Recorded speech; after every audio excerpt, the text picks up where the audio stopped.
Welcome back friends, this is current affairs panda. दोस्तों आज मैं आपको रीजनिंग में कैलेंडर का बिल्कुल फंडामेंटल बताऊंगा, ताकि रीजनिंग का कहीं भी कोई क्वेश्चन अगर कैलेंडर से रिलेटेड आए तो आप उसको आसानी से बना लें। हम यहाँ पर हर एक चीज़ को बारीकी से समझेंगे और क्वेश्चन बनाने का भी प्रयास करेंगे। इस वीडियो में मैं आपको असाइनमेंट भी दूंगा। एंड में वीडियो को देखने के बाद आप अपने आप से खुद क्वेश्चन बना सकते हैं। आप इस वीडियो को एंड तक देखें और इस चैनल को सब्सक्राइब कर लें अगर पहली बार आप ये वीडियो देख रहे हैं। और दोस्तों अगर आपको ये प्रयास मेरा अच्छा लगता है तो आप इस वीडियो को जरूर लाइक करें, कमेंट करके आप अपने डाउट पूछें और इस वीडियो को आगे फॉरवर्ड भी करें। सबसे पहले आज की इस वीडियो में फंडामेंटल में हम क्या क्या चीज़ें सीखने वाले हैं। देखो, मैंने चीज़ों को थोड़ा सा ब्रेक कर दिया है। नॉर्मल ईयर भी बहुत आसान है, एक लाइन का है। लीप ईयर क्या होता है वो भी मैं आपको बता दूंगा। ऑड डेज क्या होता है ये भी मैं बता दूंगा। पूरी की पूरी जो हिस्ट्री है, कहानी है जो कैलेंडर की है, वो इन तीन चीज़ों के ऊपर होती है। फिर हम बात करेंगे सेंचुरी ईयर क्या होते हैं, शताब्दी वाले बर्थ जिसमें लास्ट में 2 जीरो लगे हुए होते हैं, उनको आइडेंटिफाई हम सेंचुरी ईयर से करते हैं। अब हम बात करेंगे जो 12 महीने होते हैं उसमें ऑड डेज का समेशन क्या होता है, ऑड डेज का फंडा क्या है। अब एक आती है डेज वाली साइकिल, वो भी एक लाइन की है। फिर क्वेश्चन, मतलब कि ये देखने में आपको बहुत ज़्यादा लगेगा, लेकिन आपको कुछ नहीं करना है, केवल इस बार को एक बार वीडियो देखना है और अपने माइंड में सब कुछ ऑटोमेटिक स्टोर होता रहेगा। तो सबसे पहले आ जाते हैं नॉर्मल ईयर से। पहले हम समझते हैं ऑड डेज क्या होता है। देखो, ऑड डे का मतलब मैं आपको बताना चाहूँगा, एक बार आप बिल्कुल हार्ड एंड फास्ट समझ के रख लो कि ऑड डे की वैल्यू हमेशा लेस देन 7 आएगी। आप अपनी कॉपी में लिख लें ये चीज़। अब ये चीज़ क्यों मैं बता रहा हूँ, वो चीज़ मैं इसलिए बता रहा हूँ। देखो, सपोज करो कि अगर मैं कहूँ कि जनवरी की मैं बात करूँ, जनवरी की, ठीक है, तो जनवरी में डे कितने होते हैं, 31 डे होते हैं। और आपको पता है कि अगर मैं एक वीक की बात करूँ दोस्तों, तो एक वीक में कितने दिन होते हैं, यहाँ पर होते हैं 7 डेज। तो आप इस 31 को 7 से डिवाइड कर दो तो ये पूरी बार 4 बार जाएगा और यहाँ पर रिमाइंडर कितना बचेगा, रिमाइंडर आपका बचेगा 3। ओके, तो मुझे यहाँ पर ये पता चल गया कि जनवरी मंथ में ऑड डे कितने होते हैं, ये होते हैं 3। तो पूरी जो कैलकुलेशन है कैलेंडर में वो हम ऑड डे पर करते हैं। अब जैसे मैंने आपको बता दिया, कुछ मैं एक सैम्पल वैल्यू आपको दे रहा हूँ। जैसे मैंने लिखा 13 + 12 + 14, तो इसमें आप ऑड डे बताओ। उससे पहले अगर मैं कहूँ कि 14 में आप ऑड डे बताओ, तो 7 से ये पूरा पूरा डिवाइड हो जाएगा, तो 0 ऑड डे यहाँ पर बनकर आएंगे। ओके, और 0 ऑड डे के लिए मैं आपको कोड बता दूंगा कि 0 के लिए आप क्या यूज़ करने वाले हो। वैसे हम संडे यूज़ करते हैं, ठीक है। अब जैसे आपको ये कंबाइंड फॉर्मेट में मिल जाए कि इसमें ऑड डे कैसे निकालोगे, तो पहले 13 को 7 से डिवाइड करो, कितना रिमाइंडर बचेगा। मैं 13 को 7 से करता हूँ तो यहाँ पर मुझे 6 मिलेगा, ठीक है, 6 मिलेगा। अब अगर मैं 12 को 7 से डिवाइड करता हूँ, यहाँ पर मुझे 5 मिलेगा और 14 तो पूरा पूरा हो जाएगा। तो देखो 6 और 5 कितना बचा आपका, 11 बचा। अब देखो ये 11 ऑड डे तो नहीं होगा, क्योंकि मैंने आपको बताया कि ऑड डे हमेशा लेस देन 7 होगा। तो आप फिर से इसको 7 से डिवाइड कर दो, तो यहाँ पर पूरा पूरा एक वीक निकल जाएगा। कितना बच जाएगा, 4 वैल्यू आपको मिल जाएगी, क्योंकि 7 से एक बार डिवाइड हो जाएगा, 4 रिमाइंडर आपका बचेगा। 4 क्या हो जाएंगे, ऑड डे निकल कर आएंगे। तो कभी भी आपको पूरे कैलेंडर में जो कैलकुलेशन करनी है वो हमेशा नंबर ऑफ ऑड डेज के टर्म में करनी है, और जितना ज़्यादा आप यहाँ पर सिंप्लीफाई कर लें उसको लेस देन 7 तक आपको लेकर आना है।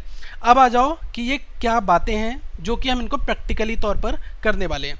सबसे पहले हम बात करते हैं नॉर्मल ईयर की। देखो, अगर दोस्तों मैं एक नॉर्मल ईयर की बात कर रहा हूँ, एक ऐसे वर्ष की बात कर रहा हूँ जो नॉर्मल ईयर है, तो इसमें दिन कितने होते हैं, 365 डेज होते हैं, 365 दिन होते हैं। अब इन 365 दिन में आपके 52 तो होते हैं वीक, 52 क्या होते हैं, वीक होते हैं। और उसके बाद में एक आपका एक्स्ट्रा डे बच जाता है। एक क्या बचता है, एक्स्ट्रा डे। तो अगर आप इस 365 को 7 से डिवाइड करोगे, ओके, तो ये 7 से 5 बार गया, 35 हुआ, एक यहाँ पर बचा, 15 हो गया। तो 7 से ये 2 बार जाएगा, तो 52 बार पूरा पूरा जाएगा, और प्लस एक जो है वो क्या, रिमाइंडर बचता है आपका। तो यहाँ पर हमने देखा 365 दिनों में 52 वीक होते हैं और एक आपका एक्स्ट्रा डे बचता है, जिसको हम क्या कहते हैं, ऑड डे। तो आपने ये चीज़ देख ली कि अगर कोई भी एक नॉर्मल ईयर है तो उसमें कितने ऑड डे आएंगे, 1 ऑड डे आपका निकल कर आएगा। ये चीज़ भी आप यहाँ पर कॉपी में साइड में नोट कर लें। अब थोड़ा सा आगे बढ़ते हैं, लीप ईयर को समझने की कोशिश करते हैं। बहुत सारे लोगों को लीप ईयर में कन्फ्यूजन होता है कि लीप ईयर क्या होता है। मैं आपको बता रहा हूँ, लीप ईयर वो ईयर हमेशा नहीं होते जो केवल 4 से ही डिवाइड हो जाए, तो सबको आप लीप ईयर बता दो। अगर मैं आपको कहूँ कि 1500 है, ओके, तो ये जो है आपका 4 से डिवाइड हो जाएगा, ठीक है, तो क्या ये भी लीप ईयर है, ये लीप ईयर आपका नहीं होता। तो लीप ईयर वो ईयर होते हैं दोस्तों जो सबसे पहले सेंचुरी ईयर को 400 से डिवाइड कर दें, ओके, और अगर नॉर्मल ईयर है उसको केवल 4 से डिवाइड कर दें। जो सेंचुरी ईयर नहीं है, जिसमें 2 जीरो नहीं लगे, अगर मैं कहूँ 1998 या फिर मैं कहूँ 2002, तो इसमें केवल आप 4 से चेक करोगे। अगर मैं जहाँ पर कह दूँ 1600, तो वहाँ पर आप क्या चेक करोगे, 400 से आप चेक करोगे। जहाँ पर मैं कह दूँ 1900, तो वहाँ पर आप क्या करोगे, 400 से चेक करोगे, वही आपका लीप ईयर बनता है। तो बहुत सीधी सी बात है कि एक लीप ईयर वो कहलाएगा जो कि 400 से डिविजिबल हो जाए, जैसे कि 1600 हो गया, 2000 हो गया, ये भी लीप ईयर हो जाएगा। लेकिन एक चीज़ मैं और बता रहा हूँ कि वो ईयर भी आपके 4 से जो नॉन सेंचुरी ईयर्स हैं, जैसे 2008 है, 2012 है, तो ये क्या है, ये इनके एंड में 2 जीरो नहीं आ रहे हैं, तो ये 2008 2012 ये 4 से आपके डिवाइड हो जा रहे हैं, तो ये भी लीप ईयर है। लेकिन दोस्तों 1500 और 1700, ठीक है, इस तरह से आप आगे बढ़ोगे 1900, तो ये आपके क्या है, 400 से डिवाइड नहीं होंगे, तो इस वजह से ये लीप ईयर नहीं होते। तो ये फंडा आप हमेशा याद रखना, ओके। अब हम आगे थोड़ा सा बढ़ते हैं, लीप ईयर की कैलकुलेशन कैसे हमें करनी है। अब देखो, लीप ईयर वो होगा जिसमें फरवरी क्या होगी, 29 की हो जाएगी, एक फरवरी में एक डे एक्स्ट्रा हो जाता है ना। तो अभी हमने ये देखा कि नॉर्मल वाला जो ईयर था हमारा, नॉर्मल वाले ईयर में हमने ये देखा कि वहाँ पर 365 दिन होते थे। तो जब लीप ईयर की हम बात कर रहे हैं, यहाँ पर एक दिन हमारा एक्स्ट्रा होकर कितने दिन हो जाएंगे, 366, 366 डेज हमारे यहाँ पर हो जाएंगे। अब देखो 366 दिन हो गए, तो यहाँ पर वीक तो 52 ही रहेंगे, लेकिन यहाँ पर 2 एक्स्ट्रा डे आपके निकल कर आ जाएंगे। आप इस 366 को अगर आप 7 से डिवाइड करोगे तो ये 52 तो पूरे बार चला जाएगा, तो इसका मतलब 52 तो वीक हो गए, 52 सप्ताह हो गए, और 2 आपका एक्स्ट्रा आ गया। तो एक्स्ट्रा को आप क्या कहोगे, 2 जो है वो आपका ऑड डेज हो गया। तो यहाँ पर हमने सीखा कि लीप ईयर में, एक लीप ईयर है तो वहाँ पर ऑड डे कितने निकल कर आएंगे, 2। नॉर्मल ईयर था, वहाँ पर कितने ऑड डे आए थे, 1 आया था। अब थोड़ा सा आगे हटके कैलकुलेशन समझने की कोशिश करते हैं, सेंचुरी कैलकुलेशन। सेंचुरी कैलकुलेशन में देखो, मैंने आपको एक लीप ईयर की बात बता दी, एक मैंने आपको नॉर्मल ईयर की बात बता दी। अगर मैं कहूँ कि 100 ईयर की आप बात बताओ, तो देखो 100 ईयर की बात मैं आपको दोस्तों एक बार ये चीज़ बताना चाहूँगा कि कभी भी अगर आपको 100 साल में 100 ईयर में लीप ईयर और नॉर्मल ईयर निकालने हैं, तो ये चीज़ आप याद कर लें कि 100 ईयर में जो आपके लीप ईयर होते हैं वो आपके होते हैं 24 लीप ईयर बनेंगे यहाँ पर, और जो आपके नॉर्मल ईयर बनेंगे, ठीक है, वो आपके बनेंगे 76 जो बनेंगे वो आपके नॉर्मल ईयर बनेंगे, ठीक है। जो 100 ईयर होता है ये आपका लीप वर्ष नहीं होता है। लेकिन अगर मैं 1 से लेकर 100 साल के बीच में बात करूं, 1 to 100, तो इसमें हमारे 24 तो लीप ईयर बनेंगे और 76 क्या बनेंगे, आपके नॉर्मल ईयर बन जाएंगे। अब देखो, जब 24 लीप ईयर आपके बन रहे हैं, तो अभी हमने पीछे क्या देखा था कि एक लीप ईयर में 2 ऑड डे होते हैं, तो 24 लीप ईयर बन रहे हैं। तो जब एक में 2 होते हैं तो 24 में कितने हो जाएंगे, इंटू 2, मतलब कि कितने हो गए, 48 यहाँ पर ऑड डे निकल कर आ गया। अभी आप थोड़ा सा रुक जाना, बिल्कुल इसको हम सिंप्लीफाई करेंगे क्योंकि ऑड डे हमेशा 7 से कम होने चाहिए। अब ये 76 में केवल 1 होता था, तो यहाँ पर कितने हो गए, 76। अब भाई 7 से इसको डिवाइड कर दो, तो 7 से ये कितने बार जाएगा, 7 से अगर इसको डिवाइड करेंगे तो 6 बार जाएगा, 42 हो जाएगा। लेकिन 6 आपका एक्स्ट्रा वैल्यू यहाँ पर बच जाएगी, तो 6 यहाँ पर आपकी एक्स्ट्रा बच गई। अब यहाँ पर देखो 7 से 10 बार जाएगा, 70 हो जाएगा, 6 यहाँ पर भी एक्स्ट्रा आपके बच गए। आप क्या करो, इन दोनों को ऐड कर दो, 6 और 6 मिलकर कितना हो गया, 12 हो गया। अभी भी ये 12 ऑड डे क्या है, 7 से बड़े हैं, तो आप फिर से 7 से डिवाइड कर दो, तो रिमाइंडर यहाँ पर कितना बन जाएगा, 7 से एक बार जाएगा और 5 आपका ऑड डे निकल कर आ जाएगा। ओके, तो इसका मतलब अगर मैं बात करूं 100 ईयर की, तो 100 ईयर में कितने ऑड डे होते हैं, 5 ऑड डे। ये चीज़ आप अपनी कॉपी में मेरे साथ लिखते चलें।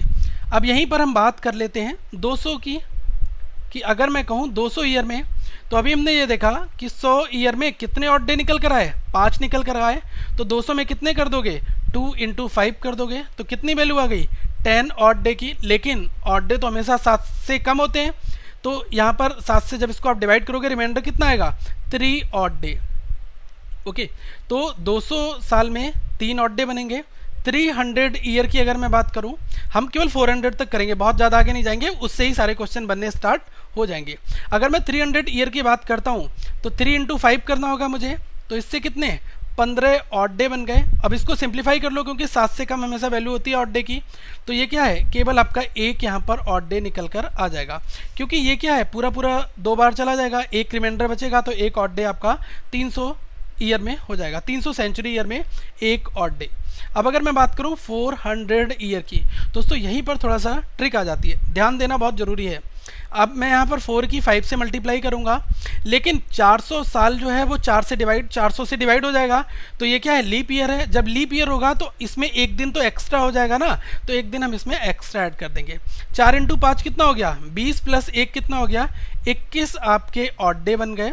और 21 ऑड डे को 7 से डिवाइड कर दो, कितना हो गया, 0 ऑड डे आपके निकल कर आ गए। अगर मैं कहूँ 400 सालों में कितने ऑड डे निकलेंगे, ये निकलेंगे दोस्तों 0। कभी भी कैलकुलेशन करनी हो, अब देखो ब्रेक करना मैं आपको सिखा दे रहा हूँ, ब्रेक कैसे करना। कभी भी 1928 1935 की बात करें तो तुरंत आप क्या करो, 1600 प्लस 300, 1600 प्लस 300 से क्या आपने 1900 बना लिया। बाकी 35वें साल की अगर हम बात करेंगे तो हम 34 साल तो पूरे पूरे लेंगे और प्लस 35वां साल तो हमारा रनिंग फेज पर रहेगा। तो 1935 को हम 1934 की तरह कैलकुलेशन में लेकर आएंगे। ठीक है, ये चीज़ का ध्यान रखना। अगर 2008 की कैलकुलेशन पूछी होगी तो हम 2007 तक जाएंगे, क्योंकि 2008 तो करंट ईयर होगा ना। अब देखो 1600 की बात है, तो जब 400 ईयर में 0 ऑड डे होंगे तो 400 ईयर में जब 0 आ रहे हैं तो 16 में कितने हो जाएंगे, 0 हो जाएंगे। और 300 में अभी आपने निकाला कितना, एक ऑड डे आपका हो गया। ओके, अब 34 वर्ष में मैं आपको कैलकुलेट करके आगे दिखाऊंगा। अभी आप ये देखें कि 1900 को 16 प्लस 300, अगर मैं कह दूं 2002 की बात करी जाए तो आप इसको कैसे तोड़ोगे, 2000 ठीक है प्लस 1, क्योंकि एक हम हमेशा हर बार कम लेंगे, तो 2002 को हम 2000 में तोड़ेंगे। अब देखो 400 ईयर में 0 ऑड डे हैं तो 2000 में कितने हो जाएंगे, 0 इंटू 5 टाइम्स कर दोगे, क्योंकि 400 इंटू 5 तभी 2000 बनेगा ना। 0 की किसी से करो, 0 यहाँ पर आएगा। 1600 की बात होगी तब भी आपका 0 आएगा, 1200 की बात होगी तब भी 0 आएगा। ये फंडा है आपका कैलकुलेट करने का। अब कहीं पर अगर 1500 की बात कर दी जाए, ठीक है, तो 1500 को क्या कर दोगे, 1200 कर लो प्लस आप 300 में कर लो। अब 1200 में क्या है, 0 ऑड डे रखोगे, और 300 में तो मैंने आपको बताया कि एक ऑड डे आप यहाँ पर रखते हैं। तो ये चीज़ आपको अब समझ में आ गई होगी, अब आप कभी भूलने वाले नहीं हैं। अब आ जाते हैं थोड़े से क्वेश्चन की कैलकुलेशन पर। इससे पहले मैं आपको 12 महीनों के बारे में बता दूं कि क्या कहानी है। आपको ये तो पता होगा कि केबल देखो यहाँ पर हम नॉर्मल ईयर की बात कर रहे हैं, ठीक है, नॉर्मल ईयर जो कि जिसमें 12 मंथ होते हैं। तो इसमें फरवरी क्या है आपकी 28 की होगी। ओके, अब एक चीज़ का ध्यान रखना कि अप्रैल जो होता है वो 30 का होता है, और आपका जून 30 का होता है, और यहाँ पर आपका सितंबर 30 का होता है, और नवंबर 30 का होता है। मतलब अगर इसको हमें मेमोराइज करना है तो हम इसके लिए नेमोनिक्स बना सकते हैं।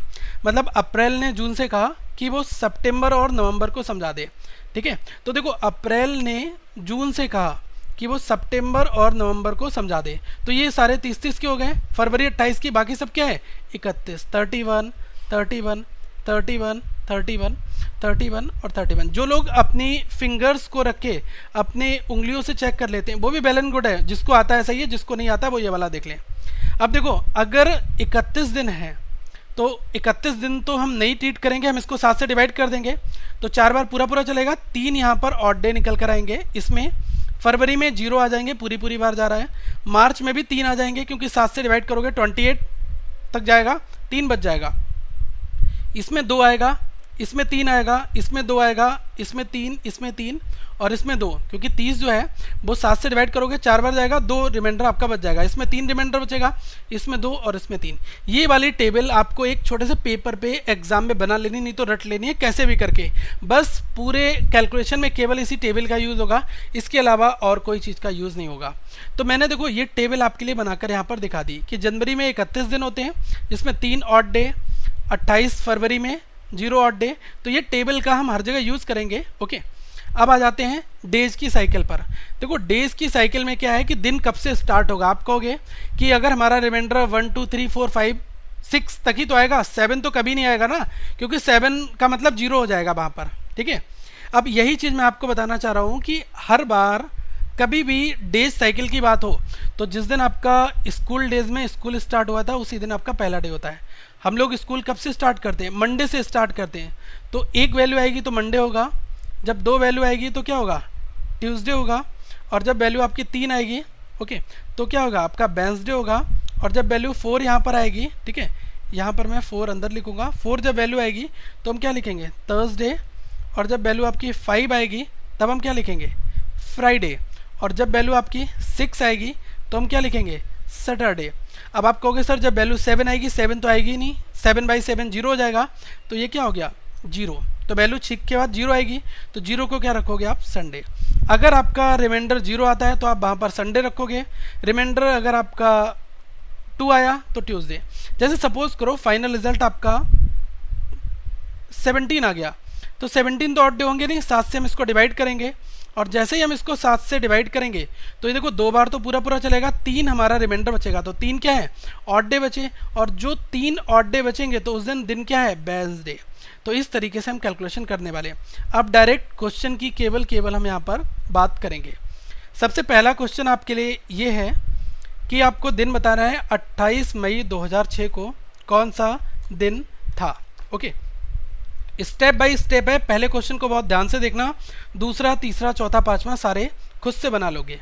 ओके, 28 मई 2006 को, तो देखो 2006 की बात आई है तो हम कब तक जाएंगे, 2005 तक जाएंगे। तो मैं यहाँ पर 2005 की बात करूँगा। 2005 को अगर मैं डिकम्पोज करता हूँ, तोड़ता हूँ, तो मैं क्या करूँगा, 2000 प्लस 5 में मैंने तोड़ दिया, प्लस अब ये क्या है आपका 28 मई बचता है। मैं यहाँ पर 28 मई को एज इट इज़ लिख देता हूँ। ओके, अब दूसरी चीज़ यहाँ पर ध्यान रखना कि अभी हमने देखा था कि 400 साल हैं तो उसमें ऑड डे कितने होते हैं, जीरो होते हैं। तो 2000 में कितने हो जाएंगे, जीरो हो जाएंगे। अब जब 5 ईयर आ रहे हैं तो 5 ईयर में क्या है कि एक तो आपका लीप ईयर आ ही जाएगा ना, एक क्या बनेगा आपका, लीप बन जाएगा। और 4 क्या बनेंगे आपके, ये आपके नॉर्मल ईयर बन जाएंगे। ठीक है, तो जब एक लीप ईयर बनेगा तो एक लीप ईयर में कितने ऑड डे होते थे, 2 होते थे। अपनी कॉपी में चेक कर लो अभी आप, तो 1 × 2 लिखेंगे, इसका मतलब यहाँ पर आपका 2 आ जाएगा। और 4 नॉर्मल ईयर में केवल 1 होता है, तो 4 × 1 कितना लिखेंगे, 4 लिखेंगे। ओके, अब इसके आगे हम प्लस लगाकर बढ़ते हैं। अब देखो मई तक हमें चेक करना है, 28 मई, तो हम मई तो करंट मंथ की बात करेंगे। अब एक चीज़ ध्यान रखना, ये वाली जो टेबल आपकी मैंने बताई इसका यूज़ कहाँ पर होने वाला है वो देख लो। आपका मंथ कौन सा हिट करने वाला है, मई। तो मई में तो हम बात करने वाले, तो मई से पहले जितने भी मंथ हैं उन सबके ऑड डे को लिख लो, 3, 0, 3 और 2। तो यहाँ पर आप उनको लिख लो 3 + 0 + 3 + 2। अब देखो 28 तो क्या आपकी डेट है। अब 28 को क्या है 7 से डिवाइड करोगे तो कितने ऑड डे आएंगे, 0 आ जाएंगे। इतना मैंने यहाँ पर लिख लिया। ओके, अब आगे अगर मैं बढ़ूँ तो देखो इसमें हमारा क्या निकल कर आया, 1 × 2 2 हो गया, 2 + 4 कितना हो गया, ये आपका हो गया 6। ओके, तो यहाँ पर मैंने लिख लिया 6 प्लस, अब देखो यहाँ पर कितना है, 3 और 3 6 और 2 8, तो 8 जोड़ दिए, 8 और 6 कितना हो गया, 14। तो 14 ऑड डे तो होते नहीं है, 14 को आप 7 से डिवाइड कर दो, कितना है आपका रिमाइंडर, 0 ऑड डे आपके निकल कर आ गए। जब वैल्यू आपकी 0 आएगी तो डे क्या होगा, इस दिन था आपका संडे। अब आप ये देख लें कि आपको क्या चीज़ समझ में नहीं आई। जब मई है तो मई से पहले अप्रैल, मार्च, फरवरी, जून, इन सब के ऑड डे को ऐड करके यहाँ पर लिख लो। ये सबको ऐड किया तो यहाँ पर 8 आपका आ गया। 2000 में 0 थे, 5 में एक लीप ईयर होगा, लीप ईयर हुआ तो 2 ऑड डे हो गए, 1 × 2 2 हो गया, 4 नॉर्मल ईयर, 4 × 1 4 हो गया, 2 और 4 को जोड़ा 6, 6 और 8 को जोड़ा 14, 14 को 7 से डिवाइड कर दिया, 0 ऑड डे निकल कर आए। तो मतलब कि 0 वाले दिन क्या है, वो है आपका संडे। तो ये आपका राइट आंसर यहाँ पर आ गया।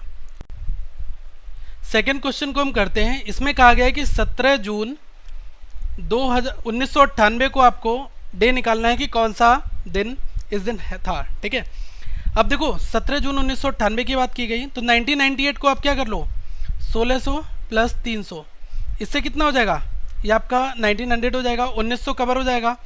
अब अगर मैं आगे बात करूँ 98 से मुझे कम लेना है, मतलब कि 97, तो 97 को मैं ऐसे ही लिख दूंगा, प्लस 17 जून की तो हम यहाँ पर बात आगे करेंगे। ओके, अब देख लो इसमें कितने ऑड डे होंगे, 0, 300 में कितने ऑड डे होंगे, केवल एक ऑड डे होगा। अब 97 की बात करूँ अगर मैं, तो देखो 97 को अगर आप जैसे ही 4 से डिवाइड करते हो तो 24 × 4 96 होता है, तो यहाँ पर 24 क्या हो जाएंगे आपके लीप ईयर हो जाएंगे, और बाकी कितने बचेंगे आपके 73 बचेंगे, वो आपके नॉर्मल ईयर हो जाएंगे। जब लीप ईयर है तो इसको हम एक ईयर में 2 लीप ईयर होते थे ना, तो 24 इंटू 2 करेंगे कितना आ जाएगा, यहाँ पर वैल्यू आ गई आपकी 48। और अब जब 73 है नॉर्मल ईयर तो इसमें एक ही दिन होता है, तो ये 73 आपका ऐसे ही आ गया। अभी हम इसका 7 से कम, इसको हम 7 से डिवाइड करके इसको हम ऑड डे को 7 से कम रख देंगे। अब देखो एक ये वाला ग्राफ समझ लो कि अब जब आपको जून की बात बताई गई हो तो जून से पहले जितना डेटा हो सबको ऐड कर लेना, ओके, यहाँ तक का। तो देखो यहाँ पर अगर मैं ऐड करता हूँ 3 + 3 + 2 + 3 और 0 साथ में रहेगा, तो 3 + 0 + 3 + 2 + 3 इतना हो गया आपका प्लस। क्योंकि जून की तो यहाँ पर बात हो रही है और 17 जून की बात हो रही है, तो आप यहाँ पर 17 जून ऐसा ही लिख लो। अब देखो 3 और 3 6, 6 और 2 8, 8 और 3 11, ये कितना हो गया 11 हो गया, और ये कितना है 17, और 0 + 1 आपका यहाँ पर चला हुआ रहा है। अब जितनी फास्ट कैलकुलेशन आपकी है उतनी जल्दी मैं आपको समझाने के लिए केवल ये चीज़ें यूज़ कर रहा हूँ। अब देखो 48 को अगर मैं 7 से डिवाइड करता हूँ तो 6 बार पूरा पूरा चलेगा, यहाँ पर 6 रिमाइंडर मतलब कि 6 ऑड डे बचेंगे, और यहाँ पर 3 ऑड डे बच जाएंगे, तो 6 और 3 कितना हो गया, ये आपका हो गया 9, ओके।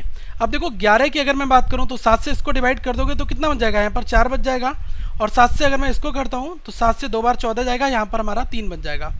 अब देखो 4 और 3 कितने मिलाकर हो गया 7, तो यहाँ पर कितना बन गया 0, अब यहाँ पर 9 बचा है, और ये आपका क्या है 1 है, तो 9 + 1 कितना हो गया 10। अब अगर मैं 10 को 7 से डिवाइड करता हूँ तो कितना मुझे रिमाइंडर मिलेगा, एक्स्ट्रा मिलेगा 3, तो 3 क्या है आपका ऑड डेज आपका यहाँ पर निकल कर आ जाएगा।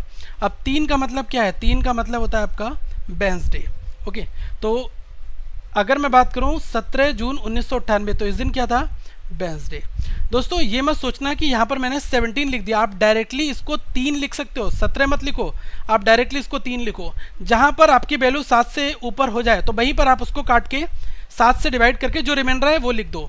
अब जैसे 3 2 5 3 8 और 3 11 हुआ, तो मैं 11 ना लिख कर डायरेक्टली यहाँ पर 4 लिख सकता था, लेकिन मैंने आपको समझाने के लिए ये सारे स्टेप्स बताए।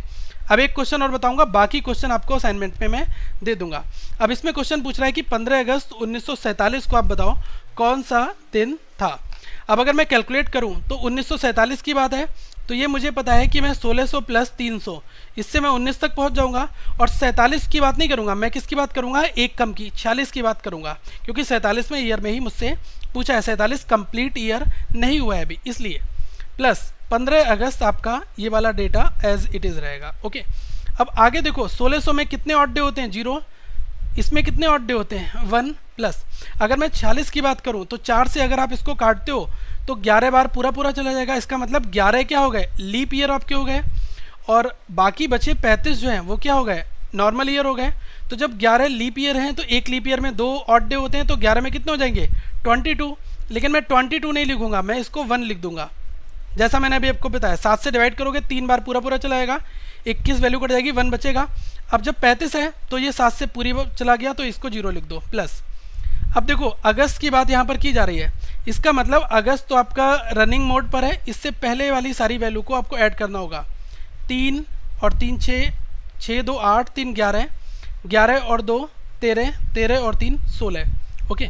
तो 16 यहाँ पर आ गया प्लस। अब ये 15 अगस्त, 15 तो डेट है ही, तो 15 को मैं यहाँ पर लिख ले रहा हूँ, ओके। अभी आपका 0 + 1 यहाँ पर था, इसको आप ऐसे रख लो। अब देखो 16 को हम क्या लिखेंगे 7 से जाएगा तो यहाँ पर कितना बचेगा 2 बच जाएगा। अब ये कितना बचेगा, ये आपका 1 बच जाएगा। अब सबको आप यहाँ पर ऐड कर दो, देखो सब सिंगल डिजिट में आपके यहाँ पर हो गए। तो 1 और 1 2, 2 और 2 4, 4 + 1 5, तो यहाँ पर कितना आपको बचता है वैल्यू बचती है 5 ऑड डेज। तो जब वैल्यू 7 से कम है तो 5 किससे एसोसिएटेड है, 5 आपका होगा फ्राइडे, तो इस दिन क्या था आपका फ्राइडे था, ठीक है। 15 अगस्त 1947 को फ्राइडे था।